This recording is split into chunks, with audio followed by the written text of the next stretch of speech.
So I show up at the shipper today, give him the pickup number,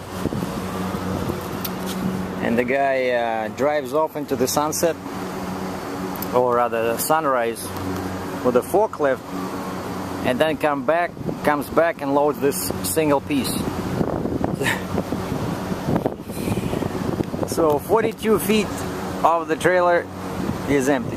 So naturally I started to protest, you know, because I thought there was some kind of a mistake. So we double checked the pickup number, the unit number, like serial number, and he says, yeah, it's just one unit.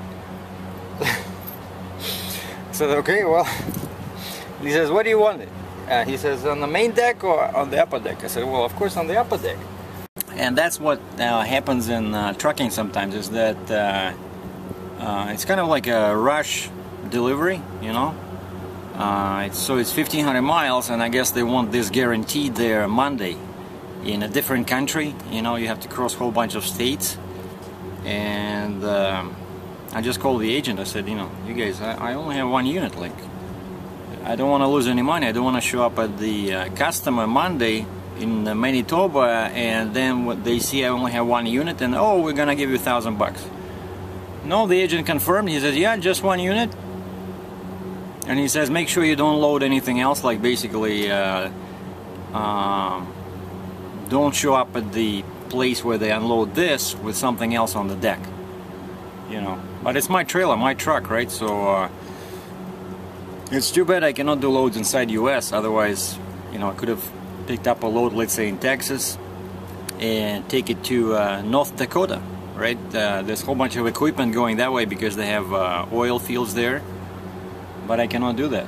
I looked on our load board, trying to see if there was any LTL, you know, less than truckload freight going to Manitoba.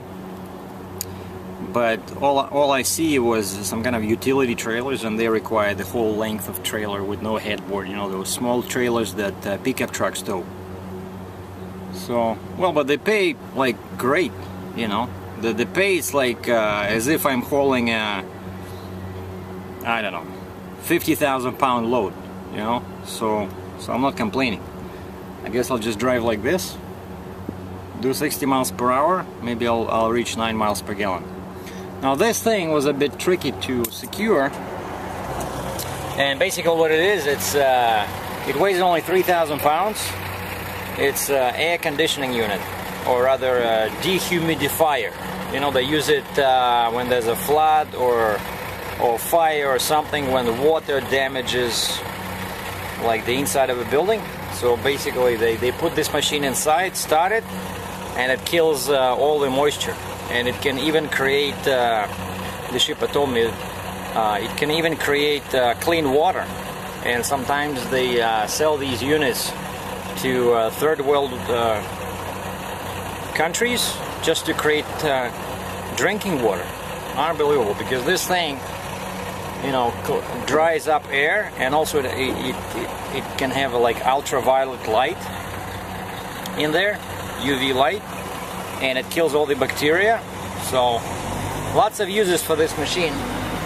Now a lot of these AC units don't have anywhere to hook up your chains or binders to. Luckily these guys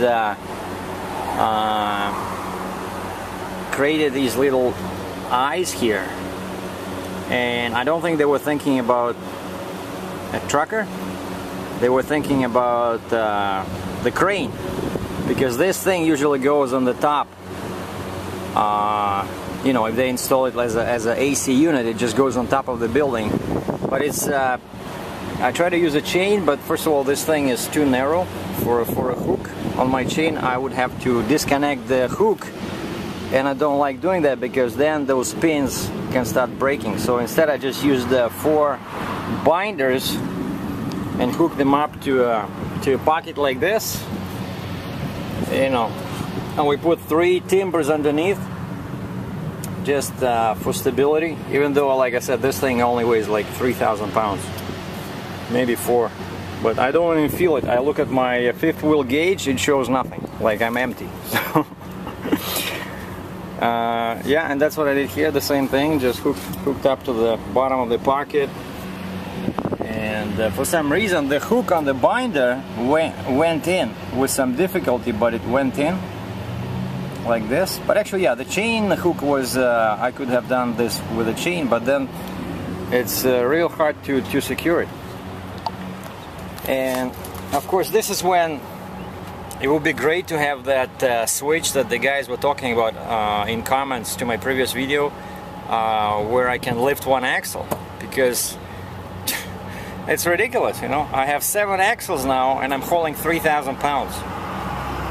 So I could have saved some tire wear and you know, improve my fuel mileage if one of the axles was in the air.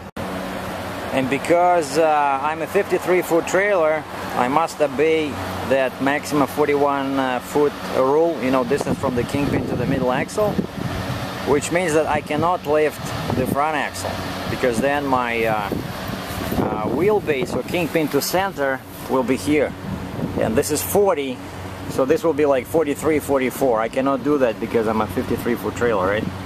So I can only lift either the middle axle, but then I'll have a 12-foot spread on my tandem, so the rear tires will be just dragging, or I can install that thing on the rear axle.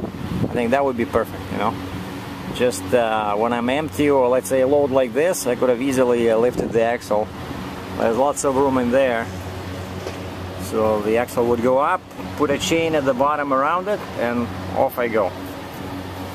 I'll see if I can find a shop,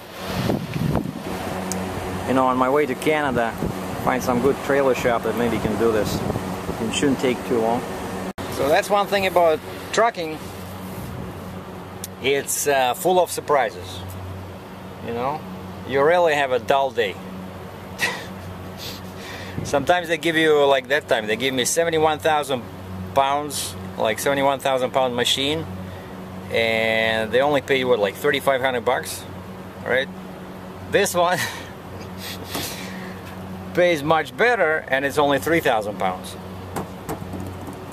You know, so stay tuned.